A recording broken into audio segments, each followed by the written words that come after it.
Good morning, everyone. We'll go ahead and we'll get started in just a few moments.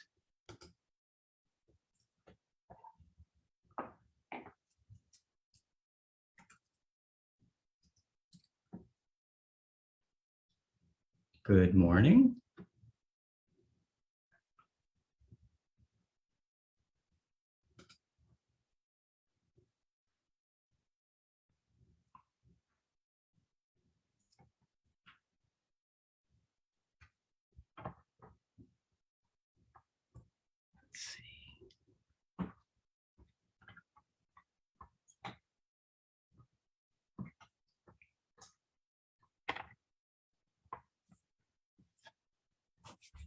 Okay. Everything's going well today.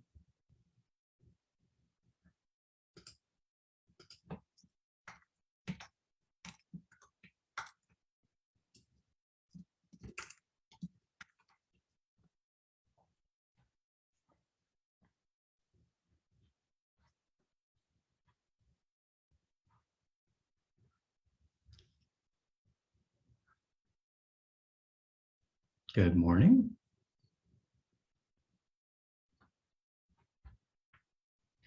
Just a moment before we get started.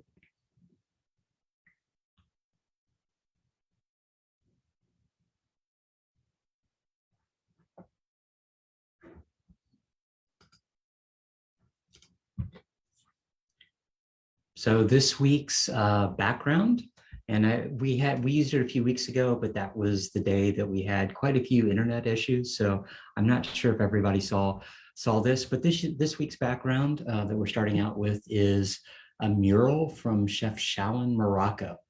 And so it's the Blue City, and actually this kind of so the whole city in Morocco has been painted, and it was done to bring in visitors in the early 20th century.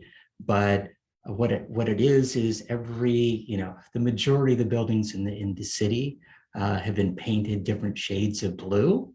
And this was a mural that kind of represented the staircases and other buildings, as well as kind of some of that iconic architecture that you'll see in Morocco. So that's this week's visit around the world from the murals that I've taken as I visit throughout the world. My wife and I pre-COVID did a trip somewhere in the world every year, and one of my favorite things was to take pictures of the art when we were there. But let's go ahead and get started. Good morning, Sunnyvale. I'm Sunnyvale Mayor Larry Klein. Thank you for joining me again this week. This is the 104th installment of my weekly virtual office hours. We're rapidly approaching that 2-year anniversary of my first address on March 20th, 2020. So, it's because the calendar shifts a little bit. Probably next Friday is really considered probably the 2-year anniversary. We've now reached 725 days since the March 16th, 2020 county health order started the shelter in place in an attempt to slow the spread of COVID-19. And, for 2 years, 2 years ago, I've been doing these weekly live stream addresses. I converted my weekly coffee shop hours that I did once I got on city council to these live stream addresses, and I haven't missed a week since. Now I'm always following up these live stream addresses with in-person meetings at Murphy Avenue Being Seen. So if you want to meet with me, just email me, and we can reserve 15 minutes or 30 minutes to sit down and talk about whatever your issues are, whatever your ideas are. But people really say they continue to enjoy hearing from the mayor, whether it's live or delayed. But it really allows me to take a look at over the last few weeks of what's been happening. It gives you some updates and some of the news of what's been happening, answer some of your questions, and just provide general words of encouragement. Sometimes it has not been easy, and people say that they really enjoyed hearing, whatever's happening from the city standpoint from their mayor. So thanks for allowing me to continue to represent you and work for Sunnyvale during ever-changing times. over 6 months ago, I began changing my background art every week. I'm reusing last week's. I liked it so much, and it's been a busy week. So this week's piece is called "The Enlightenment" by Sadneep Iana. And so if you want to purchase this piece, if you want to contact the artist, just reach out to me and I'll put you in contact with the artist. Let's go ahead and get started and talk about what's happened at the federal, state, county, and city level over the last 2 weeks. Last Monday, at a state level, Dr. Galley made some announcements on masking in schools. California will no longer require masks in schools as of March 11th. So that's today. But, and Governor Newsom joined other governors around the West Coast, Oregon, and Washington to announce that the states will still strongly recommend masking in schools, but they won't be mandating it. And that doesn't mean that school districts on their own can't be mandating masks, but, and especially local, county public health officials say that, high transmission rates could require masking, as could, individual districts decide that. So, and districts have been negotiating with their labor agreements before students can actually remove the mask in the classrooms, but that's an ongoing process. So many different districts and unions around the state, and each one is kind of taking a slightly different tact. And then last Tuesday, Santa Clara County Public Health announced that all masking metrics had been met, and thus indoor masking is no longer required beginning March 2nd. So, the California Department of Public Health, still strongly recommended that you wear masks in all indoor spaces, especially if you don't feel comfortable. But from a county standpoint, we thought that we had met our guidelines, and finally we were the last county in the state to lift those guidelines. As far as requiring wearing masks. Of course, you still need to wear masks on public transportation, in healthcare facilities, shelters, jails, long-term care facilities. So it is still being required. It's just generally, if you're out in stores, if you're in restaurants, you no longer have to be wearing that mask. And then last Tuesday evening, President Biden had a State of the Union address. It mainly focused on Ukraine, some on the pandemic. It didn't really lay out any big efforts that are upcoming, but it was kind of a feel good, we'll get through this together sort of speech. And then last Tuesday evening, simultaneously to President Biden's speech, City Council was meeting. I started the meeting, with a statement on Ukraine, and was happy to talk about, that ongoing effort. And I've really been inspired by, their determination, their resilience, and, everyone really remains concerned about the well-being of all those that are there. But, hopefully there'll be a quick resolution, and we'll return to peace in that region. But you see the rippling effects of that around the world. We'll be talking about the gas prices in a little bit later. And then as far as the main meeting, we had several things. We introduced an ordinance adopting a responsible construction wage item. And so from that standpoint, we kicked off a study several years ago, I think 2019. We approved the study, and what it does is, after looking at it, it allows city building inspectors to not sign the final inspection if one of the contractors fails to provide pay certification. So basically an affidavit saying that project employees were paid, or if the city receives a complaint of unpaid wage thefts. So if there was a judgment as far as that's concerned. And then it also actually provided a process for the contractor to remedy that issue so that they could actually get that final permit signed if there were issues. So that was, I think that was a responsible thing to do. And it also makes sure that the construction that all the construction contractors and most importantly the subcontractors are meeting what the city minimum wage is and making sure that they're actually paying their workers, which you hear around the state.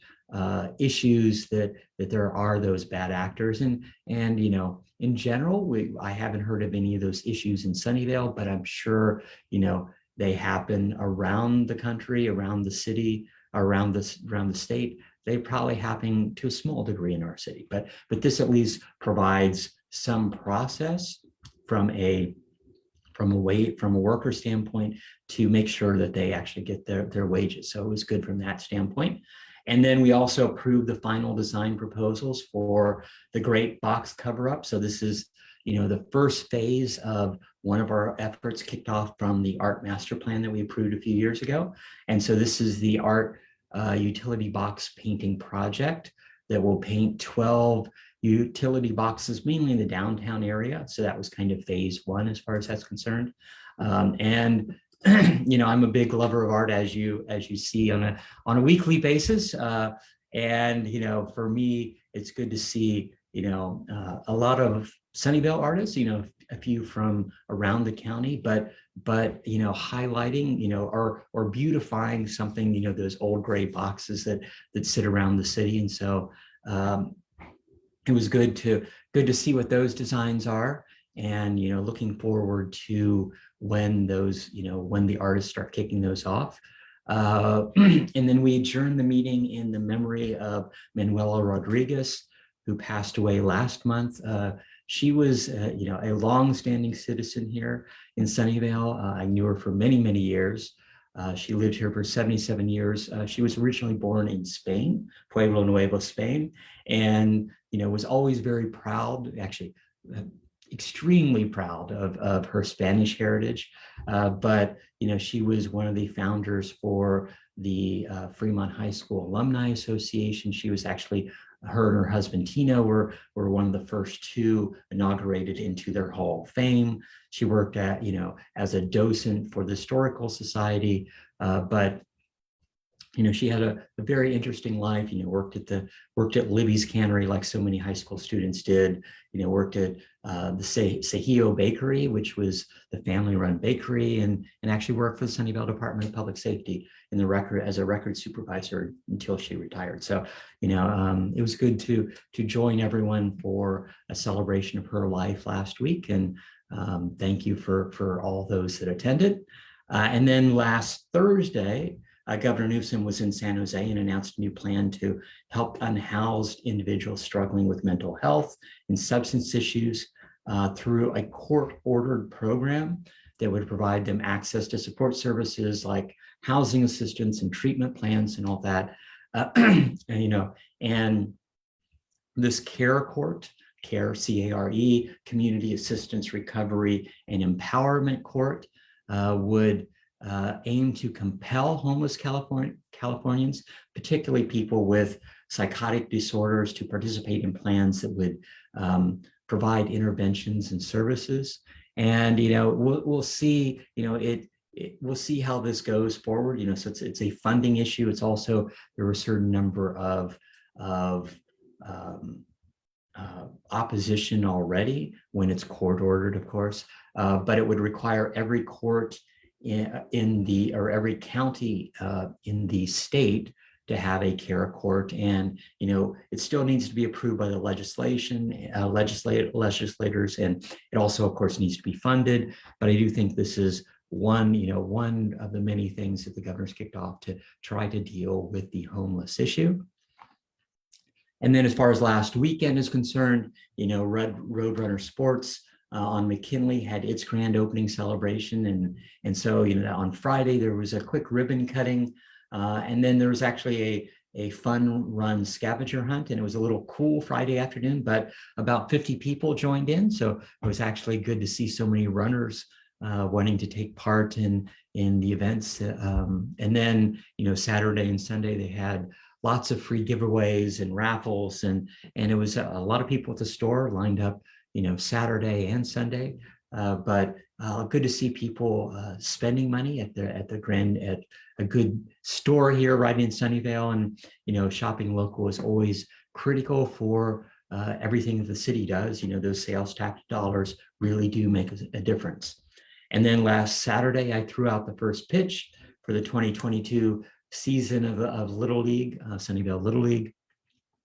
It was good to see so many kids and parents out. The rain held off a little bit, and it was a cool morning Saturday, but definitely it was good to see everybody out, and the kids were really enjoying themselves.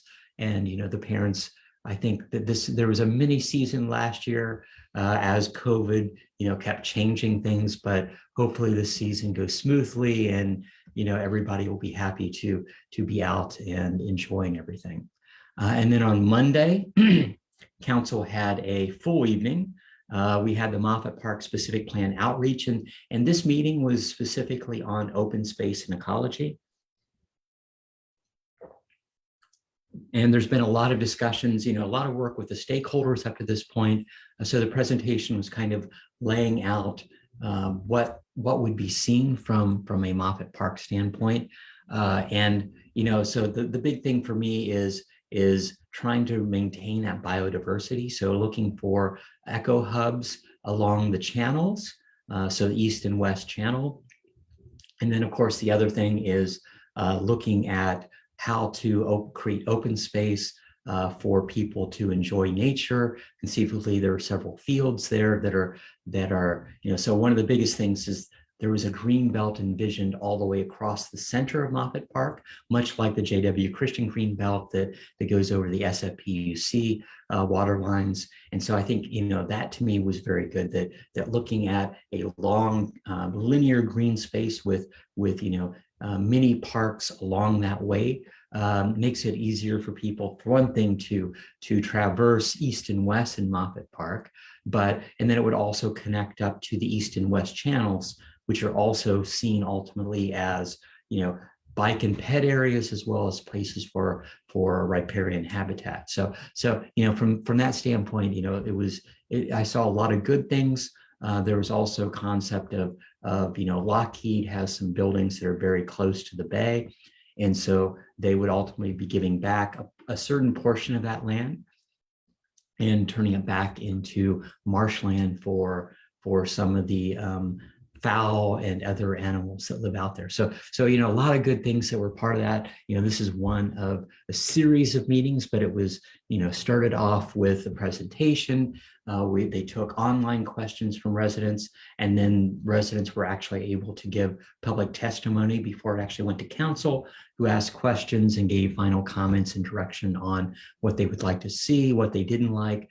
So as we continue to finalize what that ongoing vision is for Moffett Park, but it's good to have that vision. And if you wanted to see all that slide deck, you can go in or answer some of the questions, or see some of the answers to some of the questions, or make sure that you're registered for the next meeting. You can go to moffatparksp.com and sign up there, or see links to the video from last night, or for last Monday's meeting, as well as kind of all the different videos from previous meetings that we've had.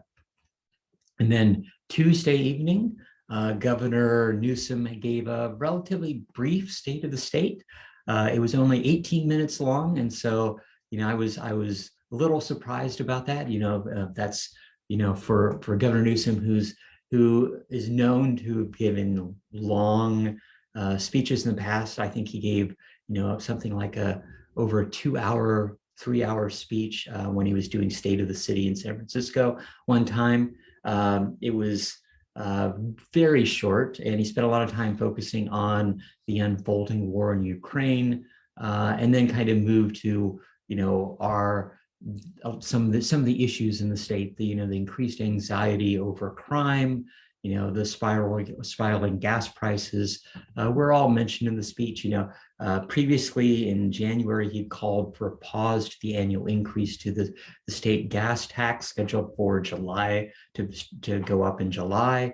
And, in the speech, Newsom pledged to work with the legislators on a plan for a tax rebate on drivers. Not really sure how a rebate would work. And so no details have really been given yet. So we'll see what happens as far as that's concerned. But definitely a lot of people are feeling the pain at the pump right now. So, it's amazing to see how quickly those prices have gone up. And, there's discussions currently at the federal level of seeing what they can do. For one thing, releasing more oil, but figuring out whether or not there is, let's say, not collusion, but whether or not the gas companies are taking advantage of, let's say, world events right now. So we'll see where that goes. Let's go ahead and get to our COVID numbers for the week. The nation, across the nation, those COVID numbers continue to trend downward. We've now had nationally over 79 million cases. That's increased about 250,000 in the last week. But, all that is generally down. The case rates are dramatically dropping. We've had 254 million people vaccinated with at least one dose, and 81% of those 5 and older have at least a single dose, and nationally 75% of adults are fully vaccinated. So that's fantastic. As far as deaths are concerned, we've now passed 961,000 deaths, another 9,000 in the last week. So we're about a month away from passing that million boundary, 1 million boundary of those people that have passed away with COVID. And then from a California standpoint, we've had 8.4 million positive cases. We're now dropped to about 4,000 new cases a day. So that's dramatically down from the last few weeks. It was 6,000 a week ago, it was 11,000 a day 2 weeks ago. So, finally, we're getting back to some of the numbers that we were seeing pre-Omicron, as far as that's concerned. From a fatality standpoint, we're still having people passing away with COVID within the state. We've had about 1,000 deaths in the last week, so we're at 86,000 fatalities with COVID. And then from a county standpoint, the county is doing well. We've had over 306,000 new cumulative cases of COVID.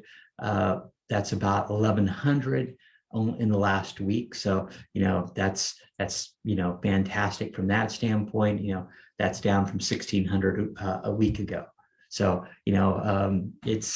we're seeing fewer cases. We're still seeing some deaths. Of course, we had 25 additional deaths with COVID in the last week. So we're at 2,158 deaths in the county. And then as far as vaccinations are doing well. We're the best case.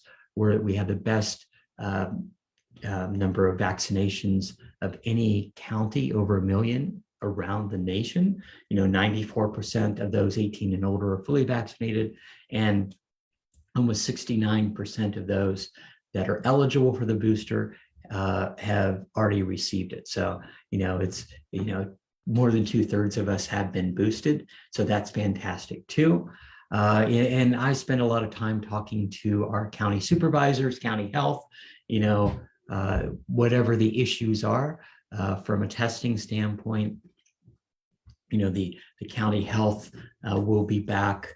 They're here on the first and third Thursday of the month, and we'll see if that's going to start waning, whether or not they're going to continue that. So I'm still in discussions with them on that, but they'll be back here on the 17th, so next Thursday, and appointments, and they'll be here from 9:30 a.m. to 4 p.m. at the Sunnyvale Community Center. To make an appointment, all you need to do is go to sccfreetest.org, and you can make your appointment. And if you need to get vaccinated, or if you know someone who does, if you need to get your booster, you can go to sccfreevax.org and get your booster and without problems. There's lots of places around the county. If you need to get tested, the county is also providing, places to pick up test kits so that you don't have to set up an appointment. But you can go to scfreetest.org and see all the different options as far as that's concerned. Let's go ahead and get to some of the upcoming events. Next Thursday, next Tuesday, March 15th, they'll be starting a update on, actually, they're starting a project to update the grounds at the community center. And so you can basically they're looking for your input. And so that first community meeting is March 15th at 6 p.m. And so this is, talking about what can be done at the community center. It's looking at redoing the walkways, the landscaping, the open space. There's an online survey right now. So, what you like, what you don't like. And if you want to join that, take a look on the Sunnyvale website. And I'll be posting about the meeting as well as where you can basically sign up and to fill out that survey. There's been lots of discussions over the years about, conceivably reducing that lower pond, where all the geese and ducks are to a smaller area, or just keep the upper fountain. What else? But people would like to see? Would they like to see a bigger play field? Would they like to see a playground? Picnic areas, all that, so it's how we would like to use that land, not just for geese, I think, at the end of the day. And so we'll see where those discussions go, but that's kicking off that effort to get more information on what people would like to see. And then, so that's Tuesday night, the 15th, and then on Wednesday, the 16th, we'll continue. We have the next Sustainable Speaker Series speaker, and this one's on the emissions that you purchase. So it's reducing your carbon footprint with how you spend your money. So Chris Jones from the Cool Climate Network will basically help you understand how your everyday choices can create or reduce your carbon emissions. So that's, it's always good to have those education series. That's one of the things that our Sustainability Commission has, as far as bringing in speakers. And I always am proud of who they're able to pull in to educate our residents. And I think with the ability to Zoom into these meetings, it becomes much easier for a lot more people to take part. And then, of course, next Thursday is St. Patrick's Day. So there will be some small celebrations along Murphy Avenue. Sunnyvale was founded by Martin Murphy Jr. And we still have a good number of Irish pubs and along Murphy, and especially now that Murphy is temporarily closed, it's great to be out there and not have to deal with cars, not have to deal with any of that, and just people enjoying the European plaza sort of atmosphere. So you'll be seeing me on Murphy Avenue next Thursday. Definitely come and join the fun. As far as upcoming council meetings, we have a meeting on March 22nd, which is going to go through several things, one of which is a request for additional funding from Sunnyvale Community Services to help, backfill some of the money that HUD decided not to give them after doing some changing their mind after many years of supporting a program. And then we're also approving the location of cricket batting cages in Sunnyvale parks. We'll also discuss in-person meetings and when council can conceivably come back in person. And ultimately, we will have hybrid meetings when we do come back in person. So residents and city staff will be able to join from their homes.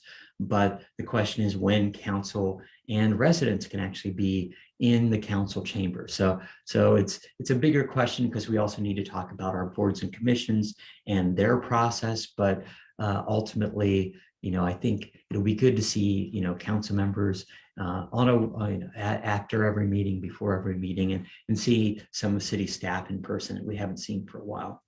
And then on April 5th, we'll actually be looking at changes to our short-term rental ordinance. Ultimately, this is in response to the shooting at the party that happened last year. And ultimately, it's looking at creating fines for those, Airbnb and VRBO landlords that aren't following the city rules. And so, I think this is a way that we can get a little more control around, some of the bad actors as far as that's concerned. Let's go ahead and get to the weekly questions. If you have a question, go ahead and put them into the chat, and I'll try to get through them. As far as previous questions that I've got over the last week, Monica asked, when will the Fair Oaks Bridge be completed? I have to drive by it every day, and I'm so ready for it to be done. I'm afraid it will be delayed. Last I had an update, it was supposed to be the end of April. And right now it looks like it's going to be June. The restoration, the restoration of Hendy Avenue has been delayed as well as kind of the bridge widening. So, all that is kind of tied into a single project. But several factors contributed to delay, one of which was general contractor delays. They're still having supply issues to some degree, but there were issues with nesting migratory birds. And then one of the big things was scheduling conflicts with Caltrain as they're doing their electrification work. So, all those things kind of contributed to a delay in the project. We're hoping now that it will be, June. One of the things that we're doing from a staff standpoint and from a city standpoint to mitigate those delays is, the project team kind of combined several phases into one. And so that was one of the things that at least there'll be some simultaneous work going on between Hendy and the bridge itself, and some of the roadway around there. But the city's also allowed increased hours of work and some weekend work that wasn't originally allowed, just to try to get this project, at least not back on track, but sped up a little bit so that it finishes in a timely fashion. And I, as well as everyone else, would appreciate that it's complete, because it does kind of affect, transportation, biking, and walking from that standpoint. So hopefully that will be completed, sooner rather than later. We're hoping on June. Susan asked, love the utility box mural project. When do the artists start? So actually, the artists will be starting this weekend. And, this weekend will mainly be to primer the different utility boxes around, around downtown, in preparation for the work that's going to be happening, to actually paint them. And so a lot of the primering will be starting this weekend, but the artists, the muralists will be working on weekends, starting this weekend all the way through May, the first weekend in May. So all the rest of March, all of April, and the first weekend of May. And so you'll see them out, and I'll do some posting about when they're out there working. That I've known several of them through the art club, and several of them from outside of our city also. So great to have those art projects happening here in Sunnyvale, and so definitely go by and talk to them when they're out there working on creating more art in our city. Betsy asked, I have concerns about development proposal for the medical offices and housing at the corner of Fremont and Mary. Multiple residents are worried about privacy issues in their glass-walled Eichlers nearby. And so, yes, several years ago, we identified multiple kind of future village centers with mixed use. So as opposed to just, a big parking lot and retail, it would be retail, retail on the bottom, housing above, parking behind, kind of getting rid of that big island of parking that it's in front of a lot of retail. And Fremont and Mary was one of the village centers that we looked at. And so, I met with the developers last week to get a first view of that. And so it's 114 units with about 35,000 square feet of medical offices. So that's taking the north northeast corner of Fremont and Mary, where there are already all medical offices and parking. And, and beyond that, they'll also be adding a new public park. So yeah, yes, from a public park standpoint, it looked really good, and they already are understanding that there are conceivable privacy issues, and so they're looking to reduce on the ends that are closest to the Eichlers, everything to 2-story as opposed to 3-story, which is the rest of the majority of the buildings. And then it's, from a project standpoint, they're looking at setbacks, and so there will be community outreach meetings that are coming up. Is from that standpoint. And so, people will have the opportunity to give their input on what they would like to see and, how to improve the project. The good thing is they're keeping a lot of the trees and, adding a public park along Fremont, which I always think is really good from that standpoint.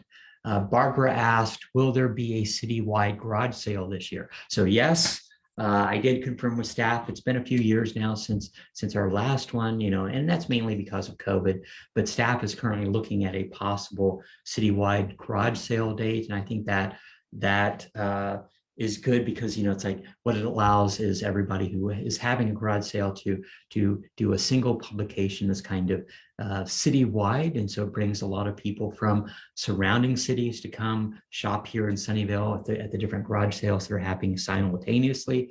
But no date yet, but staff is looking as far as when that can happen. Brent asked, when I go on my walks, I walk by Fair Oaks Park, and when will the Magical Bridge Playground be done?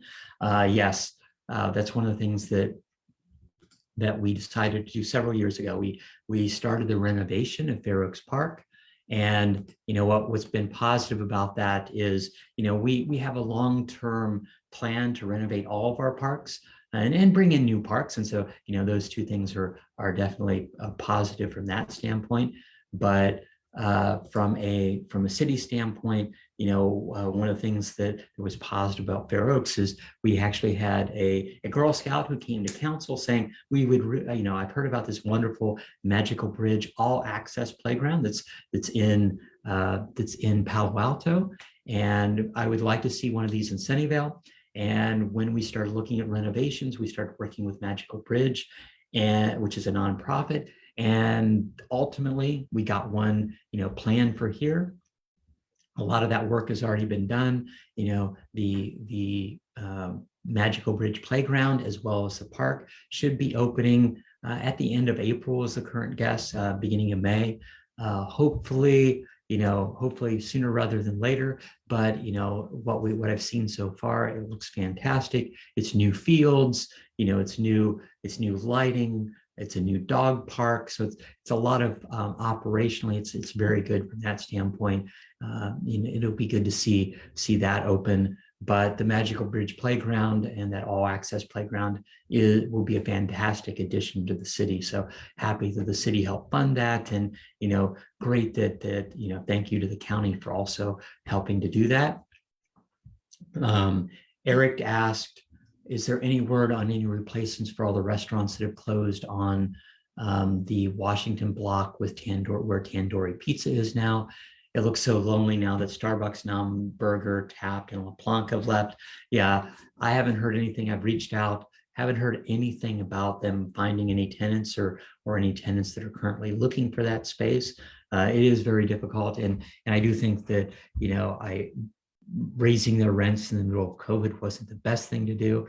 It only added to the issues, and I was actually surprised to see Starbucks close down, but especially LeBlanc and Tapped and Nam Burger, which I do think had a good synergy for that open area there.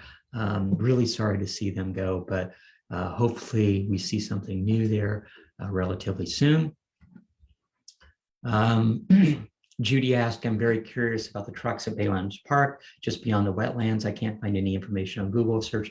Can you tell me about what's happening out there? I did talk to Valley Water. They are doing some work on the levees out in that area. So it's all Valley Water efforts that they're ongoing to make sure that, whether or not it's their pumping systems or making sure that the levees are meeting their requirements. Let's see if there are any other comments. No other questions that I see. So let's go ahead and wrap up. Thanks for joining me again this week.